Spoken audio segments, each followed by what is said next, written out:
তো চলো আজকের সন্ধ্যায় একটা নতুন স্বাদের চপ খাওয়া যাক। ঠিক এইভাবে বাড়িতে একবার ভাতের চপ করে দেখো, দেখবে সপ্তাহে 3-4 দিন চলছে। তো চলো তার আগে মন দিয়ে রেসিপিটা দেখে নাও। তো প্রথমে এরকম ছোটো বাটির 1 বাটি ভাত নিয়ে নেব, মাঝারি সাইজের একটা আলু, হাফ চামচ নুন, হাফ চামচ চিনি স্বাদ মতো, হাফ চামচ লঙ্কার গুঁড়ো, সামান্য চাট মশলা, সামান্য জিরে গুঁড়ো, আদা কুচি, রসুন কুচি, কাঁচা লঙ্কা কুচি, ধনেপাতা কুচি। এবারে টোটাল মিশ্রণটাকে খুব ভালোভাবে মেখে নেব। মার হাত কেটে যাওয়ার জন্য মা মাখতে পারছে না, এখানে আমি মেখে নিচ্ছি। এবারে হাতে সামান্য পরিমাণ তেল নিয়ে মিশ্রণটাকে একটা নির্দিষ্ট শেপ দিয়ে দিতে হবে। ঠিক এরকমভাবে শেপ দেওয়ার পর একটা বাটিতে 3 চামচ কর্নফ্লাওয়ার নেব, তারপর সামান্য পরিমাণ জল দিয়ে গাঢ় করে গুলিয়ে নেব।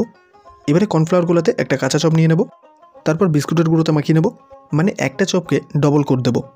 তারপর গরম তেলে ছেড়ে দেবো। এখানে যা তেল আছে আমরা 2টো করে চপ ভেজে নেব।